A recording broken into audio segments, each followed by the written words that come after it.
Bom dia e obrigada por aguardarem.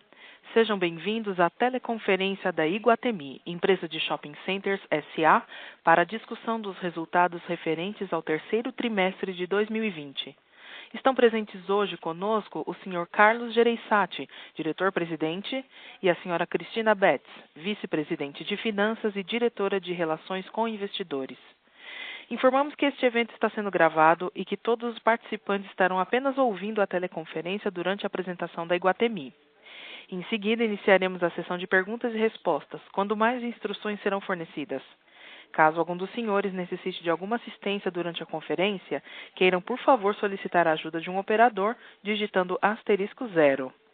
Esse evento também está sendo transmitido simultaneamente via webcast, podendo ser acessado no site de Relações com Investidores da Iguatemi no endereço www.ri.iguatemi.com.br, onde a apresentação também está disponível para download. A seleção dos slides será controlada pelos senhores. Antes de prosseguir, gostaríamos de esclarecer que eventuais declarações que possam ser feitas durante essa teleconferência relativas às perspectivas de negócios da Iguatemi, projeções e metas operacionais e financeiras constituem-se em crenças e premissas da diretoria da companhia, bem como em informações atualmente disponíveis. Considerações futuras não são garantias de desempenho. Elas envolvem riscos, incertezas e premissas, pois se referem a eventos futuros e, portanto, dependem de circunstâncias que podem ou não ocorrer. Investidores devem compreender que condições econômicas gerais, condições da indústria e outros fatores operacionais podem afetar o desempenho futuro da Iguatemi e podem conduzir a resultados que diferem materialmente daqueles expressos em tais considerações futuras. Agora, gostaríamos de passar a palavra ao Sr. Carlos Gereissati, que iniciará a apresentação de hoje. Por favor, Sr. Carlos, pode prosseguir. Bom, obrigado, bom dia a todos. É um prazer ter mais uma vez vocês aqui na nossa teleconferência, falando agora do terceiro TRI de 2020. Eu começo, fazendo uma pequena introdução aqui, porque eu acho que o trimestre traz para a gente resultados encorajadores.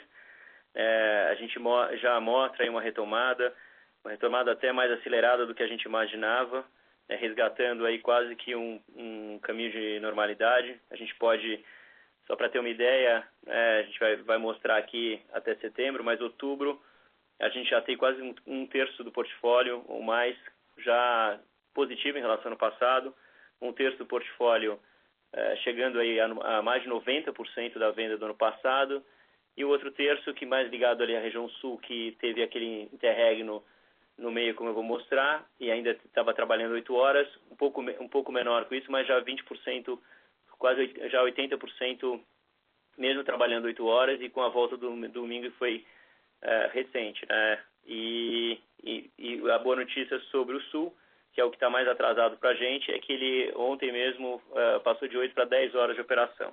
E as horários de operação são diretamente correlacionados à melhora das nossas vendas, né? Como a gente vai demonstrar aqui ao longo dessa apresentação. Então, a gente teve desafios importantes, como todo mundo sabe, implementamos aí todos os protocolos, viemos resgatando e dando segurança ao público e voltando, e em especial a gente vê que os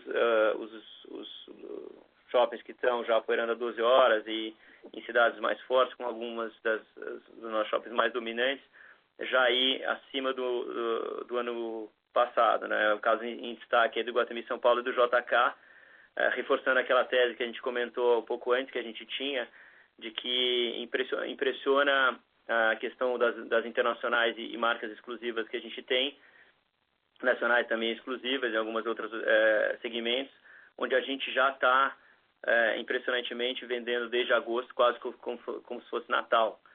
Isso mostra que pela primeira vez que eu trabalho e na história recente, a gente tem todos os brasileiros no Brasil, sem poder viajar, nem podendo acessar a Europa e Estados Unidos. Então, quando essas pessoas voltaram a consumir, elas estão praticamente consumindo aqui e consumindo muito de operações que só nós temos. Então, isso tem dado uma enorme vantagem, e é por isso que acho que em outubro a gente já virou o jogo fortemente aí, e acompanhado pelo crescimento não só das nacionais, mas também das internacionais.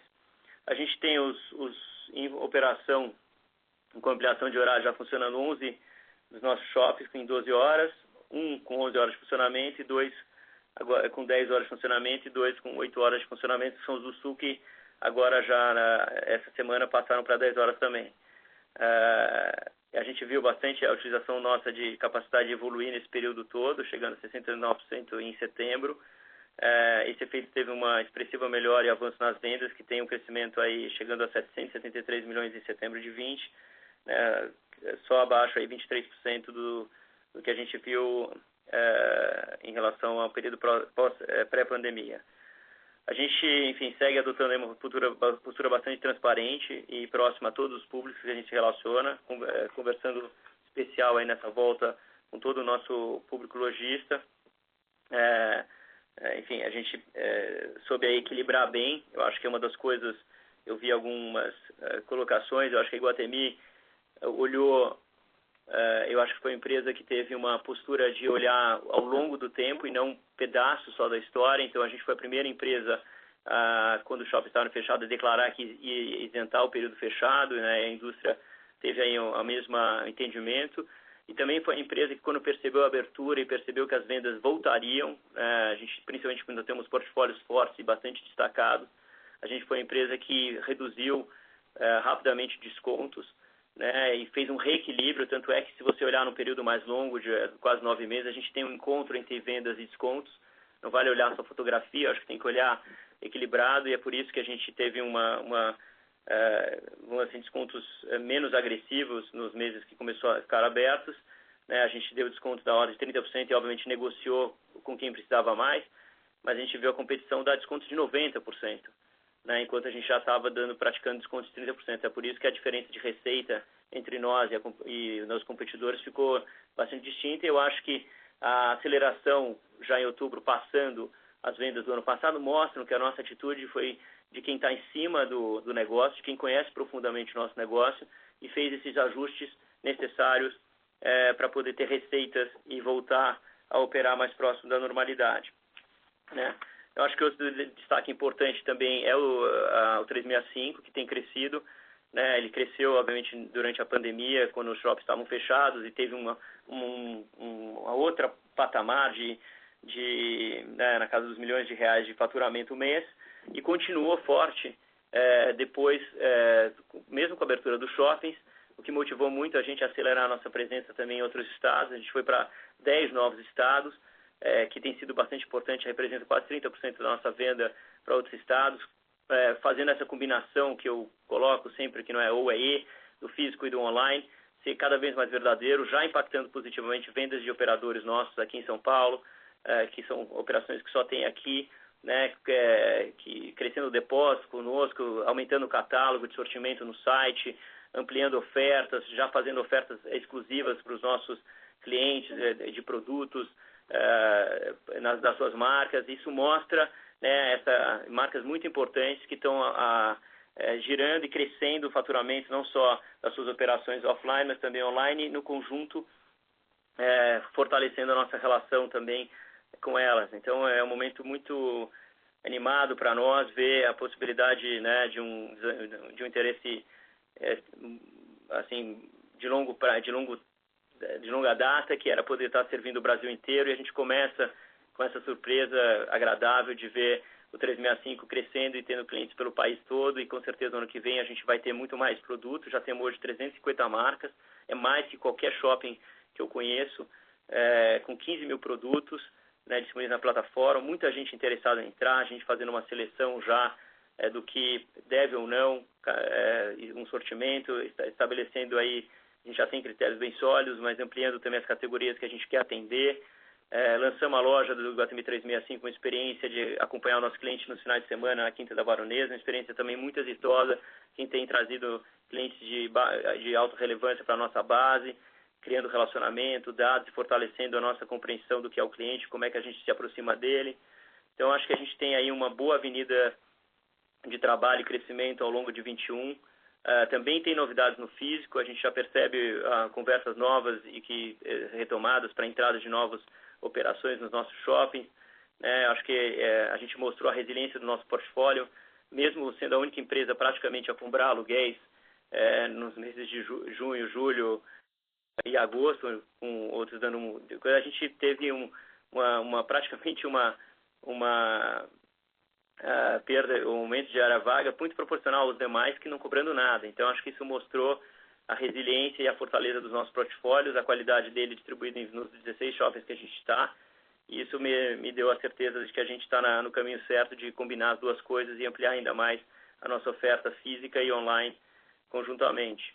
A gente também teve um terceiro tri marcado aí por vários eventos em formatos distintos. A gente teve a 4ª edição do Iguatemi Talks Fashion, totalmente digital, com mais de 30 mil inscritos, gente do país todo acompanhando, fortalecendo a presença da marca como referência de moda no Brasil, de quem trouxemos aí Gwyneth Paltrow, Graydon Carter, que foi editor há mais de 25 anos da Vanity Fair, os melhores profissionais também da moda brasileira, Maria Prata, o Pedro Bial, enfim, fortalecendo, mostrando que o evento se tornou uma referência no mundo da moda, trazendo bastante discussão importante sobre a questão de temas que são relevantes, como é a questão do resale, sustentabilidade, enfim, diversidade na moda, além de todos os exemplos de sucesso que estão acontecendo na moda brasileira.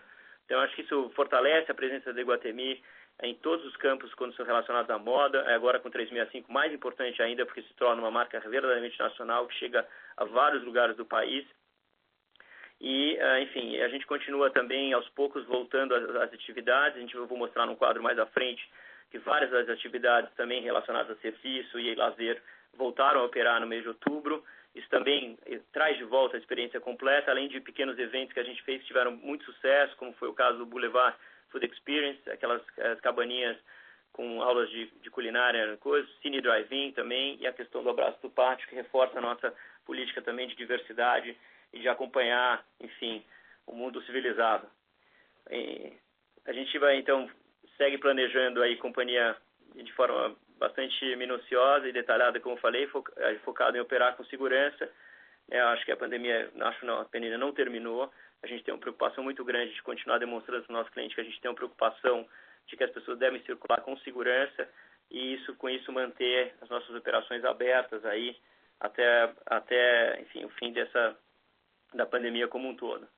Então, entrando aqui mais em detalhe na página 3, eu falo dos status das operações. Aqui é claramente aquela demonstração que eu falei, quando todas as operações estavam abertas até quando elas fecharam no início da pandemia. O vermelho, período que elas ficaram fechadas. Você vê que o Outlet de Santa Catarina foi o primeiro que abriu com restrições e já é um também que já está na fase positiva, acho que desde setembro e está aí agora crescendo ainda mais.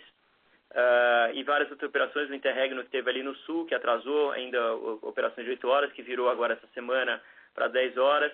Então, tudo isso vai fazendo com que as operações vão voltando ao normal e estabelecendo de novo aí em patamares onde eu acredito que a gente pode ter boas surpresas aí de virar positivo em vários deles ou na totalidade em função daquelas condições que eu comentei, em especial nos shoppings que tem um assortimento bastante exclusivo e único. Aí, na página 4, aqui a gente tem uma parte que mostra a capacidade de utilização e vendas, mas importante é olhar a evolução ao longo do tempo mesmo. Né? A gente aqui, no setembro, com 69%, a gente tem 77% das vendas, o que mostra o aumento dessa produtividade, né? E outubro ainda com índices melhores ainda, e virando já positivo, como eu falei, em vários dos nossos shoppings.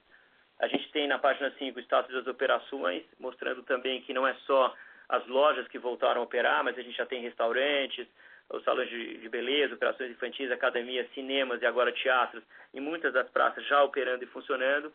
Isso mostra que a experiência como um todo está voltando a acontecer. Foi muito importante quando as operações de loja passaram a ter provadores abertos e passaram a operar por mais de 8 horas. A gente viu a evolução das vendas lá atrás, e isso acelerou na medida que isso chegou a 12 horas, obviamente, praticamente, como eu falei, já em vários lugares se tornando positivo, e acredito que essa tendência vá ser crescente. Então, a gente tem um futuro próximo bem bom, com os brasileiros ainda presentes no Brasil, principalmente porque a gente vê as dificuldades da Europa e Estados Unidos e vão continuar fechados aí, e as pessoas não podendo viajar ainda nessa pandemia. Restaurante também foi uma outra coisa muito importante quando abriu, deu volta essa experiência, e agora todas as outras operações reforçam a utilização dos nossos equipamentos e estabelecem aí um padrão de vendas voltando praticamente aí a próxima normalidade, ultrapassando em alguns lugares, e acredito que isso vai ser verdade nos próximos meses. Então, falando do TRI ainda, as vendas totais atingiram 1,8 bilhões de reais,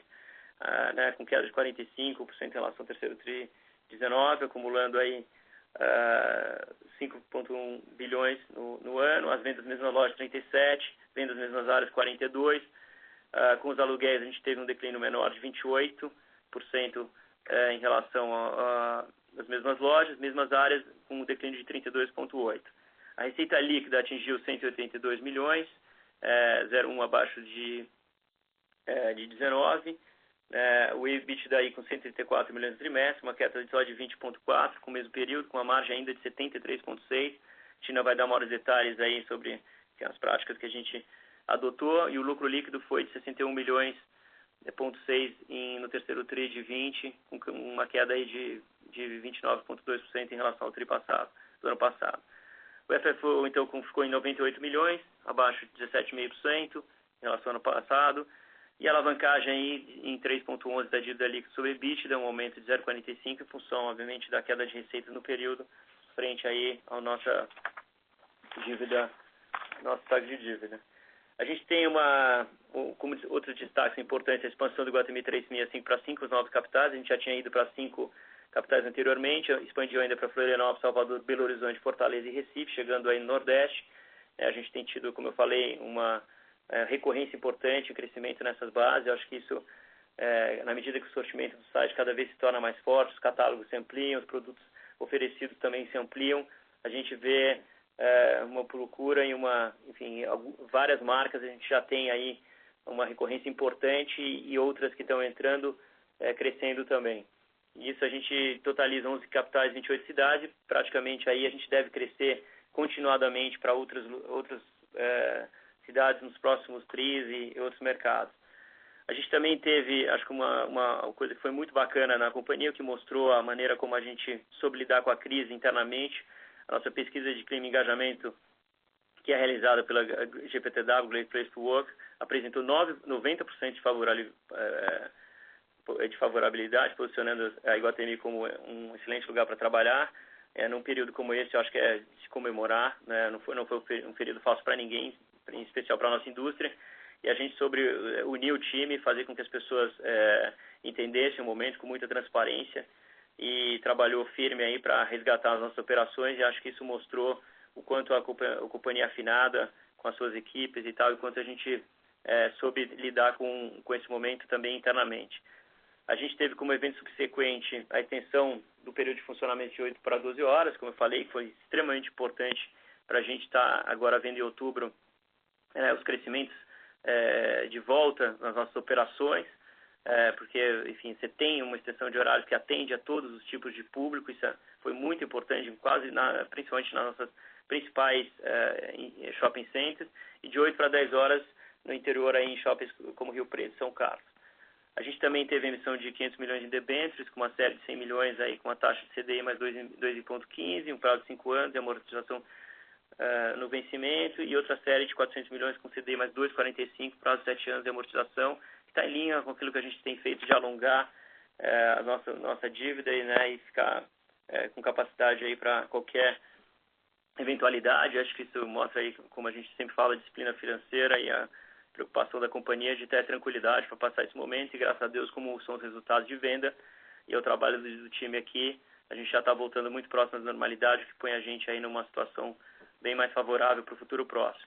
A gente, como era de se esperar, sistemas como foram utilizados de drive-thru vão sendo eliminados, uma vez que as vendas estão voltando tranquilamente para as atividades comuns do dia a dia nas lojas. Então, sistemas como esses vão perdendo completamente a razão de existir, mas outros serviços como o Shopper Assistant, que faz parte do nosso programa do Iguatemi One, que atende um público de altíssima renda, eles crescem e têm sido bastante elogiados, e a gente está desenvolvendo a capacidade de ampliação desse serviço através do nosso programa de relacionamento. E a gente teve a 4ª edição do Iguatemi Talks, como eu mencionei, que foi um enorme sucesso aí, atingindo aí do dia 20 a 22 um público de mais de 30 mil inscritos, quando a gente chama geralmente uma base de 7 a 8 mil pessoas participando. Falando um pouco agora dos projetos em andamento, que na verdade a gente tem um projeto em andamento que é a torre do Galeria em Campinas, que é para ser a melhor torre de escritórios da cidade. Já está aí caminhando aí para a sua 7ª laje, né? Deve estar até o início do ano que vem com as lajes completadas. Vai reforçar a nossa estratégia de uso misto e a nossa participação também na parte de escritórios, fortalecendo o shopping, fortalecendo também as receitas da companhia. Ela está prevista aí para ficar pronta no final do ano que vem. E agora eu passo aí a apresentação para a Cristina fazer detalhamento sobre os resultados operacionais e financeiros, ficando à disposição depois no final para qualquer tipo de pergunta. Obrigado. Bom dia a todos, obrigada pela presença no nosso call. Vou direto para a página 12, que mostra os principais indicadores operacionais da companhia. Aqui vou já falando um pouco das vendas. O Carlos já destacou na abertura, nossas vendas totais em 1,8 bilhões no trimestre, uma queda de 45%, né, e vendas mesmas lojas e mesmas áreas, 37 e 42 respectivamente, e aluguéis mesmas lojas aqui com 28% e aluguéis mesmas áreas com 32% de queda. E olhando também, acho que é importante olhar, como também o Carlos destacou na fala de abertura, os 9 meses, a gente tem vendas mesmas lojas caindo 37%, mesmas áreas 45%, e aluguéis mesmas lojas 45% e aluguéis mesmas áreas 47%, então um pouco mais equilibrado aqui nos 9 meses. Custo de ocupação chegando a 14%, isso aqui no trimestre faz todo sentido quando a gente olha os indicadores de cima, né? Porque a queda do aluguel no trimestre veio menos acentuado do que a parte de vendas, então isso tem o seu efeito no custo de ocupação. Taxa de ocupação cai 2 pontos aqui, na realidade 0,9 comparado com o mesmo tri do ano passado, a 91,6%. Isso aqui muito em função também um pouco do momento e o churn um pouco mais rápido do que é o comum, mas também nada muito fora do que eu era esperado. E a inadimplência líquida em 13,4%, eu acho que também também o Carlos comentou aqui no começo, em função da gente ter voltado, talvez de uma maneira mais forte na cobrança dos aluguéis, especialmente comparado com a indústria. Eu acho que a gente conseguiu colocar um caixa relevante para dentro, mas isso teve seu efeito na inadimplência aqui, chegando em 13%. Olhando o resultado financeiro e o P&L aqui na página 13, a gente tem a receita bruta aqui fechando no trimestre em 169 milhões de reais, uma queda de 14%.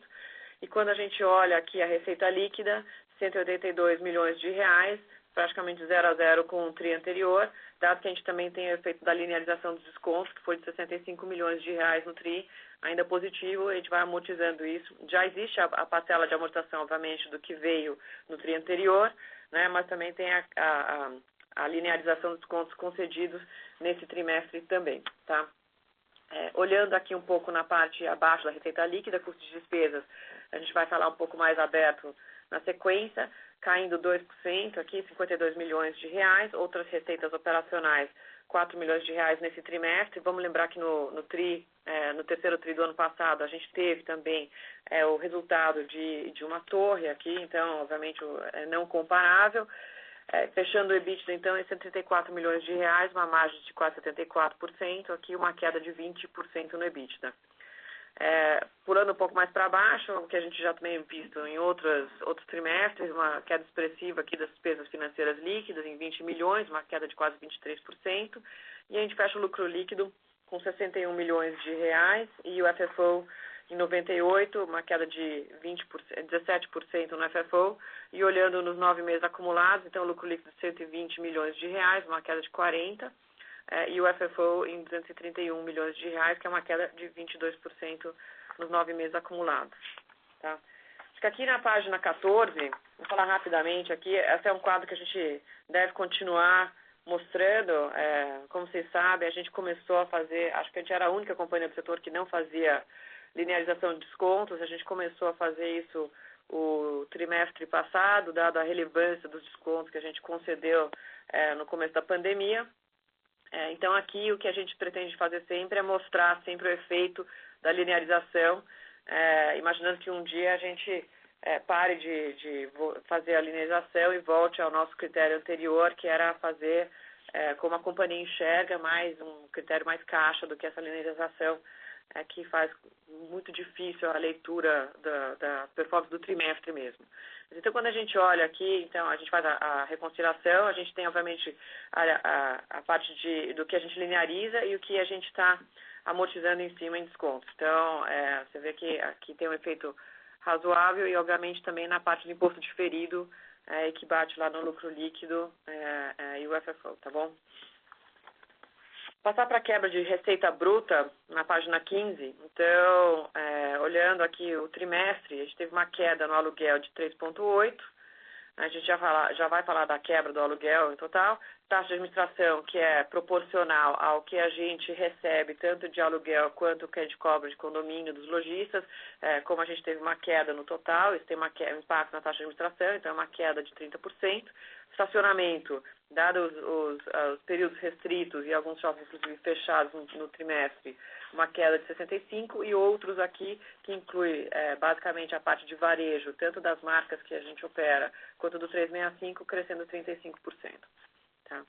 E comportamentos semelhantes nos 9 meses acumulados. Olhando a quebra da receita de aluguel na próxima página 16, a gente vê que o aluguel mínimo sobe 4,5%. Isso aqui já é o reajuste aí dos contratos normais, que eles seguem normais, aqui ainda bruto de descontos, obviamente. Né? A parte do overage, que aí sim você vê a queda de 18%, e eu acho que talvez a linha que mais sofreu nesse período aqui, que é a locação temporária, dado que os shoppings estiveram fechados e também com a restrição de verbas de marketing e de mídia das companhias que normalmente compram esses espaços, então a queda relevante aqui de 70%. Na parte de custos, a gente vê aqui que, na realidade, no trimestre, na página 17, todos os custos relacionados à operação, assim, shopping, caem, né? A parte de pessoal, terceiros, o próprio fundo de promoção, que é a nossa parte que a gente aporta, que a gente recebe o mesmo desconto concedido aos lojistas, né? E o estacionamento, tudo apresentam quedas, né, importantes. A parte de outros, que tem um acréscimo aqui, é exatamente também referente à parte de varejo. Vamos lembrar que o Iguatemi 365 teve sua inauguração em outubro do ano passado, então nesse terceiro trimestre ainda ele estava em fase pré-operacional, inclusive nada despesado nessa época, então tudo era capitalizado. E a gente teve também o aumento das operações de varejo, especialmente para marcas exclusivas, que a gente está trazendo para o 365, então são várias marcas que são operadas por nós, e também tem o aumento dessa parte de custo. Na próxima página, 18, a gente tem a quebra das despesas administrativas, também com uma queda relevante aqui. Então, vocês vão lembrar que a gente fez um corte de pessoas, a gente fez no condomínio e a gente também fez na holding. Então aqui a queda de pessoa na linha de pessoal tem a ver com esse corte de pessoas na holding. A remuneração de ações é a tranche que a gente fez no ano passado do programa de incentivo de longo prazo, que ela tem uma bonificação que é dada já no começo do programa, então aqui o aumento que reflete o plano do ano anterior. A queda de serviços terceiros também, na linha que a gente falou de pessoal, que tem a ver com cortes, e outros que aqui são muitas coisas pequenininhas que subiram, mas que são pouco relevantes no total.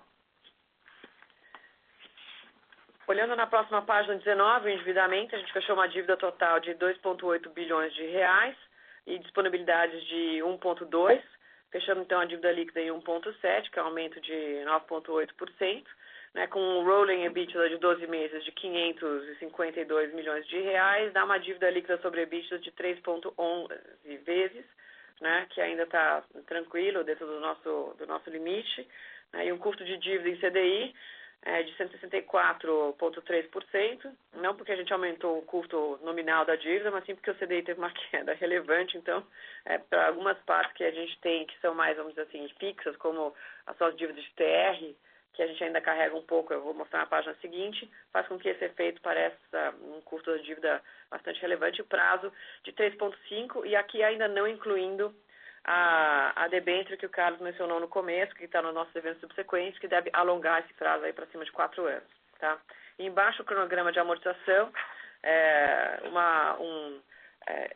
espaçado, mas com uma concentração importante no ano que vem, e que com essa captação que a gente fez agora em outubro, estamos bastante tranquilos aí de cumprir todas as nossas obrigações. E aí, por fim, na última página aqui da apresentação, só o breakdown, como sempre, do nosso endividamento, vê que 81% da dívida está em CDI, então, obviamente, quando a gente vê aquela linha de despesas financeiras líquidas caindo, tem muito a ver com essa concentração aqui do CDI. Como eu falei, uma parte, a segunda maior parte, que é 16%, ainda está em TR, então faz com que, quando a gente passa o cálculo médio da dívida, tenha um efeito que parece grande quando a gente olha em percentual do CDI, mas exatamente porque o CDI está num nível incrivelmente baixo. E olhando aqui o perfil de dívida por modalidade, quase metade em CRIs, quase um terço da nossa dívida em debêntures, um pedaço ainda em crédito imobiliário e outras modalidades, 10%. Custo da dívida nominal aqui, que a gente vê contra a Selic embaixo, né? Então a gente está ali com um custo total de dívida de 3,1 all-in, né? Contra uma Selic aí de 2, que estão bastante razoável aí para a companhia. Bem, com isso a gente fecha a nossa apresentação e a gente fica aqui à disposição para responder qualquer pergunta. Obrigada. Obrigada. Iniciaremos agora a sessão de perguntas e respostas apenas para investidores e analistas. Caso haja alguma pergunta, por favor, digite *1. Se a sua pergunta for respondida, você pode sair da fila digitando *2. As perguntas serão atendidas na ordem que são recebidas. Solicitamos a gentileza de tirarem o fone do gancho ao efetuarem a pergunta. Dessa forma, uma ótima qualidade de som será oferecida. Por favor, aguardem enquanto coletamos as perguntas. Nossa primeira pergunta é do senhor Alex Ferraz, do Itaú. Por favor, Alex, pode prosseguir. Bom dia, Carlos, Cris, obrigado aqui pela apresentação. Eu tenho duas perguntas. A primeira é referente aqui à questão do Same Area Rent, né? Vocês mostraram até um gráfico interessante aqui de amplitude do Same Area Rent, mas a impressão que dá é que ele está recuperando até mais rápido que as vendas, né? Se a gente olha a evolução mensal, em setembro já estava aí caindo 12% ano contra ano, algumas operações até ali com Same Area Rent positivo, né? É difícil de avaliar entre amigos, mas assim, se vocês pudessem explicar um pouquinho melhor o que vocês estão vendo aqui para justificar essa recuperação mais rápida do Same Area Rent, loja vaga em shopping bom, que geralmente não tem esse tipo de oportunidade agora com a crise, está tendo um turnover aqui em ativos mais interessantes. E a segunda pergunta é em relação ao custo de ocupação, né? Acho que natural ele ter esse spike aqui no trimestre, mas se vocês pudessem quebrar um pouquinho como é que está esse custo de ocupação entre aluguel e condomínio, se de fato é o aluguel mesmo, né? Como vocês falaram, que foram um pouco mais incisivos aqui na cobrança, comparado com os peers, que está pressionando, e se vocês já acham que para o quarto TRI pode voltar aí para um nível mais normalizado, né? Pode convergir para a média aqui o custo de ocupação. Oi, Alex. Então, falando um pouco do Same Area Rent, não é uma impressão, é total verdade que realmente o aluguel tem voltado de uma forma assim, que a gente tem conseguido cobrar. Eu acho que a gente, quando você olha o comparativo, né, assim, do que a gente estava cobrando vis-à-vis o que a gente cobrava ano passado, a gente foi mais agressivo na remoção de descontos do segundo TRI para o terceiro TRI, porque a gente realmente acreditava que essa venda ia voltar e ela está voltando, tá? Tanto que quando você olha o que a gente tem de resultado nos 9 meses, ele está mais equilibrado. Aqui no TRI a gente fez uma compensação. Então, tem shoppings que nesse quarto TRI já estão zerados nos seus descontos de aluguel e estavam praticamente zerados no final do terceiro TRI, tá? Por quê? Porque a gente vê que realmente a venda ela vem acompanhando. O que acontece é que, obviamente, isso não é igual para todos os shoppings. A gente tem depende do shopping, depende do ramo, depende da categoria. A gente faz um balanceamento de todas as questões para a gente, obviamente, ter. Agora, É verdade realmente que na parte de aluguel a gente foi mais agressivo, sim. Eu acho que isso tem um efeito no custo de ocupação, que é a sua segunda pergunta, tá? Por quê? Porque no trimestre, quando você tirar a foto do trimestre, realmente o aluguel cresceu mais rápido. Então, dentro do custo de ocupação que tem lá de 14%, eu acho que ali o grosso é realmente a diferença no aluguel vis-à-vis o que a venda acompanhou neste trimestre, tá? Mas, assim, eu acho que no todo a gente tem mantido um equilíbrio e a gente está vendo, como o Carlos falou também no começo, um outubro, excelente. Então, a gente já tem 1/3 dos shoppings que estão acima das vendas do que foi 2019, muitos já acima no patamar de 90% do que foi 19. Então, assim, eu acho que a gente fez o caminho certo, realmente, de voltar com a cobrança de aluguel. Porque, vamos lembrar que no segundo TRI, a gente foi o primeiro a realmente dizer não vamos cobrar aluguel com shopping fechado. A gente foi bastante agressivo nas concessões que a gente realizou no segundo trimestre, mas o nosso business é esse. Então, na medida que o shopping reabre, a gente também entendeu que era importante reabrir. Nós temos shoppings fortes, com lojistas fortes, sabe, em lugares importantes, tanto que, de novo, desde o começo a gente vê alguns lojistas tendo performances, inclusive, melhores do que 19. Óbvio que na média você vê essa queda toda, mas agora a gente começa a ver uma retomada bastante interessante aí e nos posiciona bem para o quarto tri. Só reforçando o tema da Cristina, acho que esse foi assim como a Iguatemi foi a primeira empresa a se posicionar sobre a isenção, aí tem cartinhas aos lojistas enviados, onde a gente formalmente se colocou achando que essa era a atitude correta, porque, como eu falei nos calls passados, o governo ia ser lento, não tinha políticas, a gente precisava dar esse capital de giro para passar esse momento mais forte. A gente também foi a primeira empresa a acreditar na volta da venda como um todo. A gente não olhou só para um período curto, a gente falou, isso aqui vai voltar, está voltando, toda aquele baboseira, né, já que agora não tem mais, como se o comportamento humano mudasse porque o cara ficou doente 1 mês ou 2 meses de coisa, quem gosta de história e estuda um pouco mais o longo prazo sabe que a vida não é assim, que as coisas não mudam dessa forma, que o que a gente tem é alguma coisa que interessa, as pessoas continuam relevantes, e a gente viu isso acontecendo voltando. E lembrando que a gente ainda tem operações que são fechadas ou com restrições, porque se a gente tivesse 100% da ocupação dos restaurantes, se tivesse tudo 100% dos cinemas, a gente estaria já positivo em muito mais rapidamente. A gente tem várias operações ainda que reduzem a venda como um todo. Então, eu acho que, acreditando que a gente tem um ótimo portfólio, que os nossos portfólios têm diferenciais, que a venda ia voltar, como de fato está voltando, outubro é uma ótima demonstração disso, eu acho que o próximo TRI também vai ser, isso faz com que a gente, obviamente, olhe para frente e essas distorções eventuais, como é o custo de ocupação, que obviamente o aluguel ainda subiu um pouco, ele vá também se ajustando, como foi também para baixo quando a gente esteve completamente fechado e deu 100% de desconto. Então eu acho que essa visão não pontual, mas uma visão do filme, que a Iguatemi tem, seja pela história que ela tem na indústria, seja também, eu brinco até, por uma visão histórica, e não essas coisas de ficar vendo comentários de curto prazo e tentando extrapolar isso para o longo prazo e não prestar atenção no que realmente acontece, que é o comportamento do consumidor, a gente teve tranquilidade de agir assim, e eu acho que foi a atitude certa. A gente, se você olhar, foi a única empresa que eventualmente cobrou aluguéis e tem taxas muito próximas aos demais,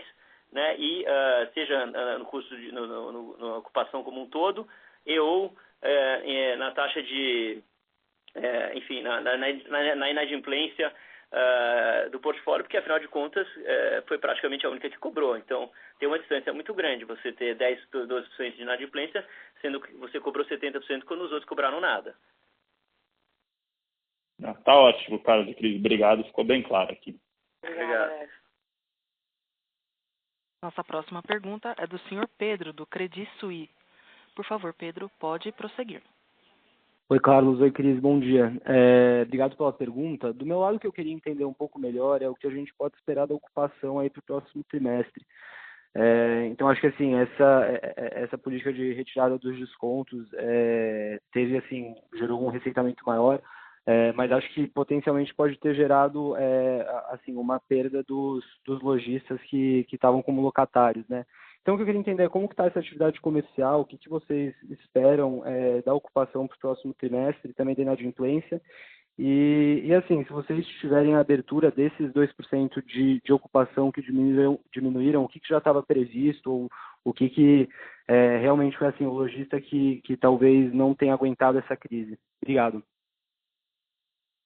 Oi, Pedro. Eu vou começar aqui e o Carlos complementa, mas assim, só falando da taxa de ocupação e essa queda, como a gente estava mencionando na pergunta anterior, eu acho que a gente teve realmente, se considerar sequencialmente do segundo tri para o terceiro tri, uma queda aí de 200 bips na ocupação, mas cobrando um aluguel importante, e outros que não cobraram tiveram queda também. Então, assim, eu acho que aqui não é a questão de, a gente cobrou e por isso o cara saiu. Eu acho que a gente tem realmente ciclos, eu acho que esse foi um ciclo muito pesado, assim, de acertos de caixa, e quem estava já entrou na pandemia talvez menos preparado, já estava, assim, vamos dizer, entre aspas, no radar para sair. Então, acho que não teve nada que foi surpresa aqui para a gente nessa queda. Eu acho que a outra coisa que aconteceu, que a gente vem conversando desde o ano passado, antes de pandemia, é que esse ano era um ano muito importante para a gente da entrada de muitos lojistas novos, tá?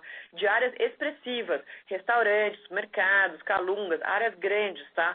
Que obviamente nesse período que o shopping esteve fechado, não conseguiu fazer todas as obras. Então todos esses cronogramas foram postergados. Então tudo que a gente ia recompor nesse ano foi um pouco arrastado aí, que vai começar, algumas coisas já foram entregues, outras vão ser entregues no próximo trimestre, agora quarto tri ou primeiro tri do ano que vem. Então, são áreas que são relevantes e que vão recompor essa taxa de ocupação, tá? Só pegando o ponto da Cris, e vamos lembrar que eu acho eu acho que a gente olha para a relevância do nosso portfólio, olha para a qualidade de portfólio que a Iguatemi tem, a gente soube ser flexível nas nossas políticas de descontos, não é? Porque, tipo assim, é óbvio que a gente setou num patamar mais alto que todo mundo, mas a gente negociou nas necessidades. Ninguém é excessivo. Por isso que eu acho que é importante olhar o filme e não ficar ver a fotografia. O que a Iguatemi fez foi, ela entendeu o momento quando precisava do apoio completo e ela entendeu o momento da retomada. Eu acho que os outros ficaram um pouco na inércia, tentando ver aí como é que eu me posiciono. A gente se posicionou, sabia dessa coisa e foi flexibilizando na negociação, mas setando um patamar muito mais alto do que os demais, porque acreditava nessa retomada que de fato veio. Nós estamos em outubro com boa parte do nosso portfólio, sem todas as operações funcionando completamente, com algumas restrições de horários ainda, com vendas positivas.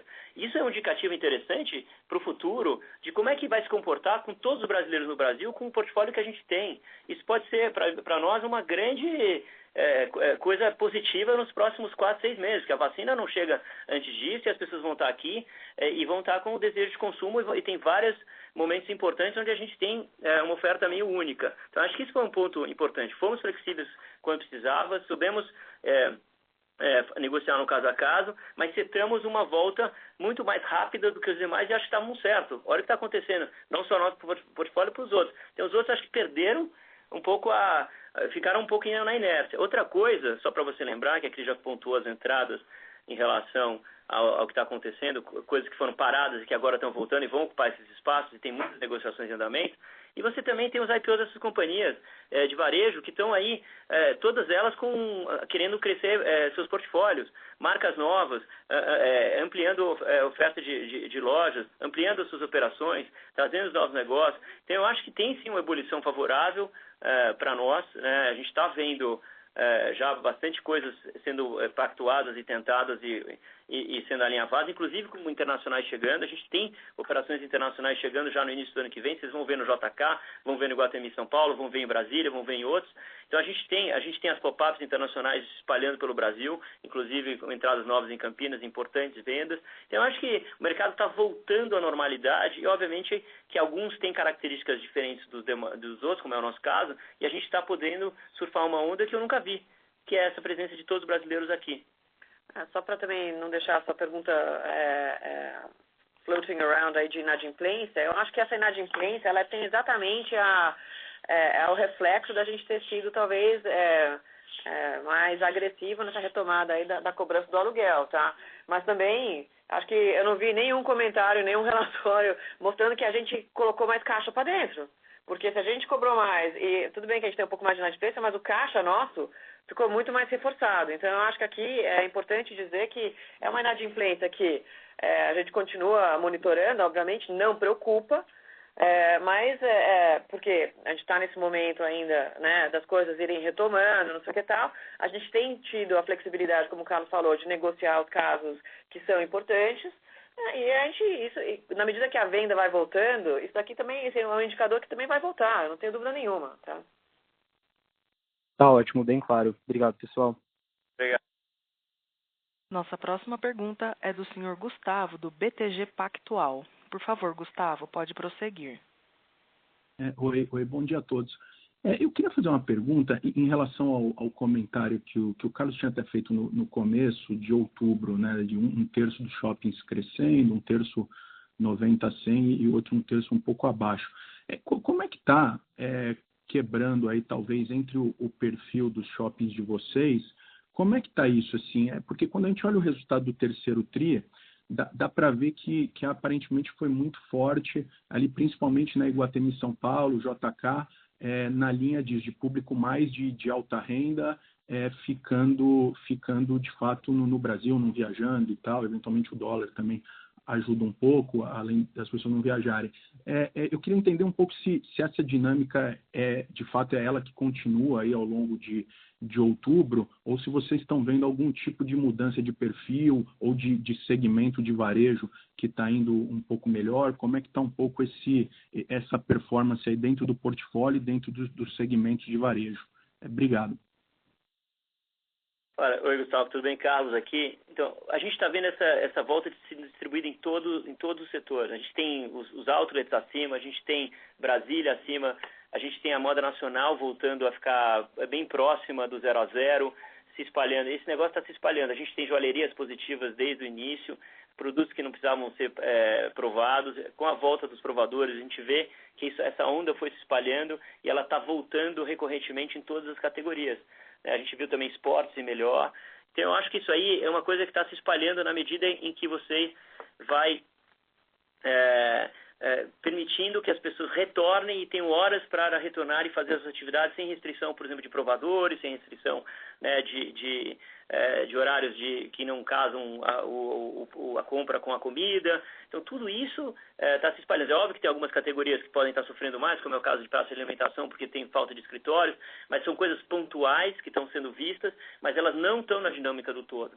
Então, acho que a gente está sofrendo mais em coisas de serviço e tal, que tem restrições maiores, coisas que voltaram recentemente, como é o caso de cinemas, mas mesmo eles têm crescido aí para, sei lá, 10, 15, 20, 30, 40% já. Então, o tempo e a possibilidade e o termo de uma restrição ou de uma restrição bastante restrita, né, vai fazendo essa coisa se espalhar com dinâmica em todos os nossos shoppings. Então, a gente está vendo isso acontecer e isso é a parte boa. Excepcionalmente, é que você tem a questão dos importados, que vai nos ajudar enormemente, acredito eu, porque vai ser um push. E não só isso, em casos como joalherias também, que a gente está vendo, talvez porque é um item mais fácil de compra, que não demanda muito prova e rápido e tal, e algumas categorias que a gente é muito forte e que vão ser expressivas na melhoria das nossas vendas e em empurrar vários dos nossos empreendimentos. A gente também vê a volta no fluxo. Nós chegamos a ter 60% de queda em vários empreendimentos. Em alguns empreendimentos, a gente já está com queda de 10%, alguns positivo, né, em alguns finais de semana. Mesmo no interior de São Paulo, muito próximo aqui em São Paulo, isso é alguma coisa que a gente também não acreditava que fosse acontecer tão rápido. A gente imaginava ficar ainda 80% disso, em muitos casos, até o final do ano. A gente está vendo alguns casos também isso ser verdadeiro no fluxo. Então, a combinação dessas duas coisas está tornando para a gente uma expectativa melhor em relação à retomada, e eu acho que por isso que eu coloco que foi muito certeira a nossa atitude. A nossa atitude foi setar a nova realidade, acreditando que o consumidor estava desejoso de voltar, queria comprar, e da medida que as restrições de horário fossem perdendo e fossem se alongando, a gente teria essa volta, e acho que o resultado fala melhor do que... e acho que outubro, embora vocês não tenham assistindo ainda pelos números, fala melhor por nós do que toda a minha fala aqui para vocês. Não, tá ótimo, obrigado. Carlos, só um follow-up, assim, eu sei que é muito difícil, né, hoje fazer qualquer tipo de projeção, mas dentro da expectativa de vocês, aí, com essa retomada já gradual, aí, setembro, outubro, vocês acham factível imaginar que talvez no Natal você já consiga, aí, de repente, ter uma venda aí no portfólio como um todo equivalente ao ano passado, talvez um pouco maior, um pouco menor? Qual seria aí, talvez, hoje, se vocês pudessem, assim, conseguissem dar um chute aí educado para a gente, qual a expectativa de vocês para Natal? Eu acho que a gente não está pronto para falar de expectativas agora, porque o cenário é volátil e vamos esperar fechar o trimestre para a gente falar de dezembro, tá? Não, tá ótimo, sem problema. Obrigado, pessoal. Bom dia.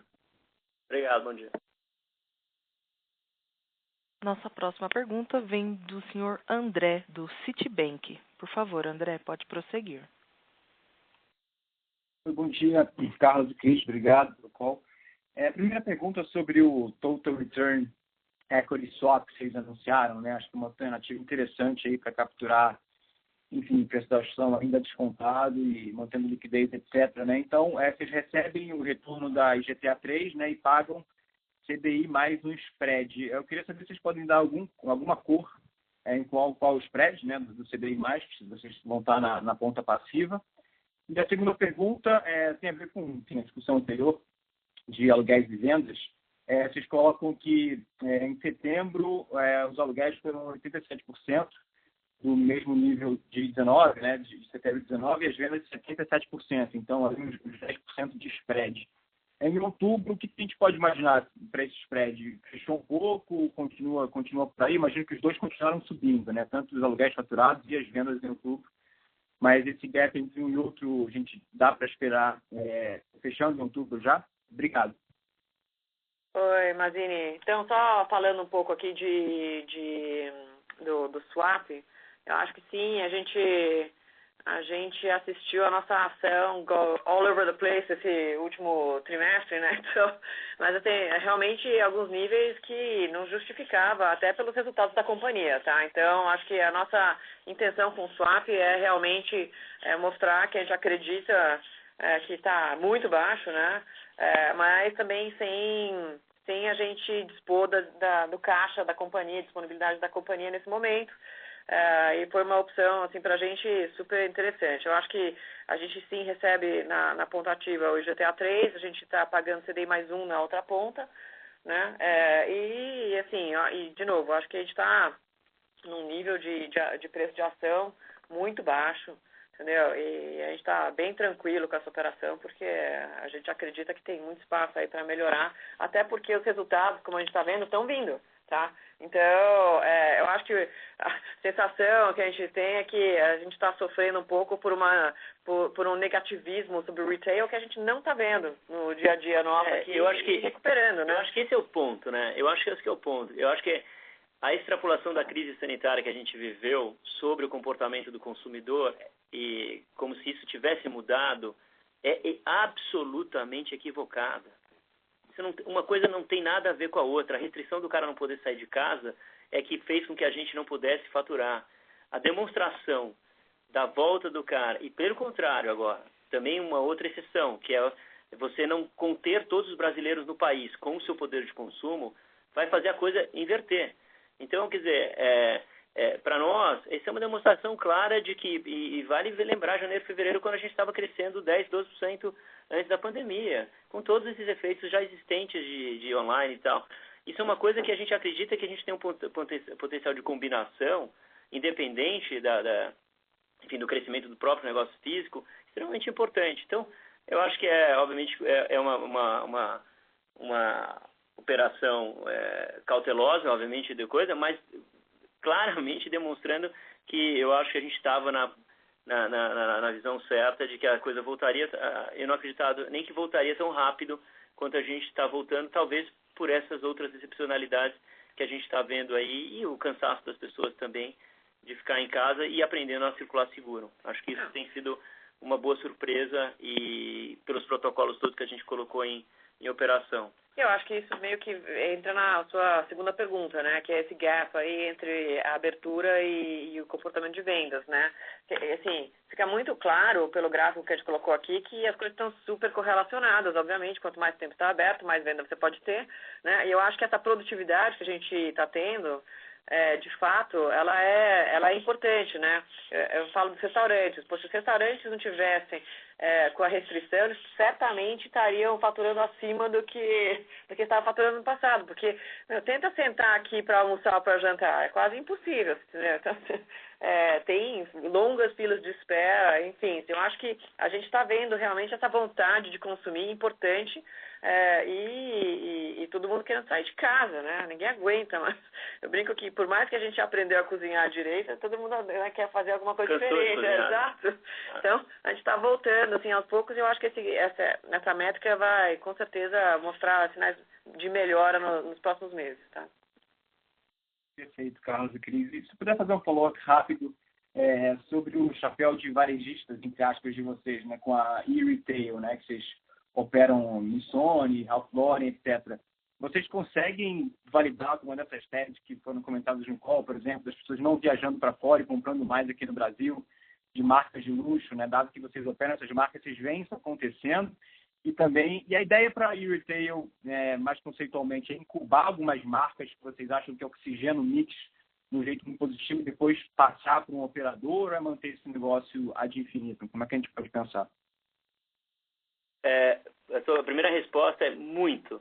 É óbvio que a gente tem o privilégio de assistir em algumas das nossas marcas a prevalência não só das nossas e outras, mas a gente enxerga claramente isso. A estratégia de retail, ela deu para a gente uma fortaleza para ter esse negócio do 1P no 365, né? E obviamente que isso também está funcionando muito bem no 365, e a Iguatemi também começa a ter uma visão pelo cliente final de curadoria diferenciada e soma a oferta que faz no físico com a oferta online diferenciada no Brasil. Isso eu acho que é uma percepção que a gente quer conquistar ao longo do tempo. Isso faz um diferencial e, obviamente, que isso dá para a gente uma capacidade de olhar o que funciona, o que não funciona e que poderia ser, inclusive, operado por terceiros no futuro, porque não é, obviamente, o nosso... enfim, a gente tem um interesse e uma limitação em algumas operações e outras pode ou não ser operadas por terceiros, mas na medida que a gente perceba que existe essa oportunidade, a gente vai buscar parceiros para fazer esse tipo de operação. Enfim, eu acho que é uma visão que a gente gosta de ter, está tendo e que tem muito resultado para a gente. Ótimo, Carlos. Obrigado. Bom dia. Nossa próxima pergunta é do senhor Marcelo Mota, do JP Morgan. Por favor, Marcelo, pode prosseguir. Bom dia. Uma pergunta rápida. No release de vocês comentam aí que durante setembro vocês conseguiram faturar 87%, né, dos aluguéis do mesmo período de 2019, e aí tentando consolidar, né, bater essa informação com o nível de abertura dos shoppings, com a capacidade utilizada que estava em 70%, então, sim, imagino que você cobrou de lojas que talvez ou não estavam, né, você cobrou aluguel cheio de quem não estava 100% aberto, cobrou talvez de quem estava fazendo mais o pick-up, usando o shopping como delivery, e aí você tem também uma inadimplência na casa dos 13%, então imagino que grande parte está concentrada nesse pessoal que não estava operando 100%, enfim, só se você pudesse ajudar a triangular esses três números, tem alguma relação entre eles e como entender esses 87% com a capacidade operacional do shopping. Nossa, é difícil triangular dessa forma, porque são mais de 3 mil lojistas, né? Então, espalhados num monte de lugar diferente. Então, e eu acho também, mesmo o mesmo lojista que tem várias lojas em lugares diferentes, ele não tem comportamentos iguais nos shoppings distintos, tá? Então, tem um pouco de tudo. Eu acho que é óbvio que os que ficaram inadimplentes, assim, a gente tem um misto, tá, nessa inadimplência aqui, que assim, o faturamento é o faturamento. Então, aqui é a gente está falando que é o faturamento, inclusive, líquido dos descontos que a gente está concedendo, né, tanto de aluguel e na parte do condomínio, que a gente também foi removendo as concessões e no fundo de promoção, né, porque tem a redução do condomínio do fundo de promoção tem a ver com também as reduções que a gente fez nos dispêndios dessas duas cifras, tá? mas a gente foi também removendo essas concessões. Então, o cara que estava com um boleto de 50% do condomínio, 0 de fundo, 0 de aluguel, quando você vira e começa a ter aluguel e fundo e mais condomínio sendo cobrado, obviamente tem sempre um stress aí na cobrança, tá? E eu acho que a gente tem um stress na cobrança regardless se o cara tem condições de pagar ou não, tá? Porque faz parte do jogo o cara reclamar, você entendeu? Você acha que todo mundo tá super... Assim, se ele puder pagar 0 forever e ficar aqui no shopping operando, faz parte do jogo. Então, eu acho o seguinte, um pedaço dessa inadimplência não é porque o cara vendeu menos, porque ele não consegue pagar, nada disso. Parte é uma negociação pelo momento e tudo mais. Por isso que eu falo assim, na medida que as coisas vão voltando, a venda, né, que a gente tem toda essa sequência de como a venda foi melhorando, de como a gente está operando, do fluxo, não sei o que tal, essa inadimplência, ela volta tranquilamente, porque o endgame disso aqui, se a pessoa não paga, vamos lembrar, é o despejo.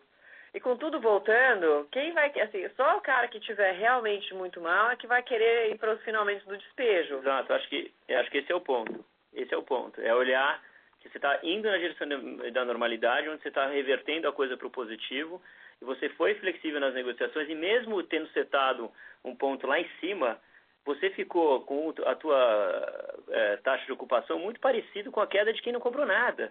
Então, esse é o ponto.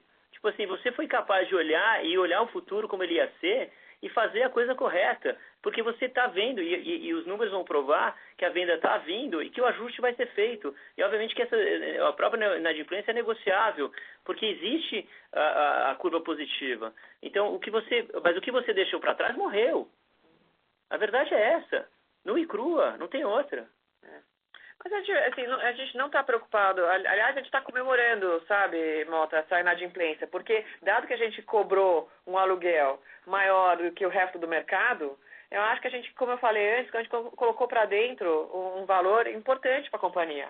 E isso só foi possível porque os lojistas veem valor, tá certo? Porque, sim, se você não vê valor na propriedade, por que você vai pagar? Aí você tem muito mais poder de barganha. E o endgame é despejo, então, assim, ninguém vai chegar nesses finalmente, tá? Então, de novo, a gente está bem tranquilo, tá? Perfeito, muito obrigado. Encerramos nesse momento a sessão de perguntas e respostas. Gostaria de retornar a palavra ao Sr. Carlos Gereissati para suas considerações finais.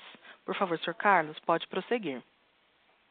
Bom, agradeço a todo mundo que participou dessa nossa conferência aqui do terceiro TRI de 20, e as perguntas também, que eventualmente a gente não pôde responder, a gente o fará no inglês aqui, para quem quiser, na sequência, tá bom? Obrigado e até a próxima. Concluímos assim a teleconferência da Iguatemi. Obrigada pela participação de todos. Podem desconectar agora e tenham um bom dia.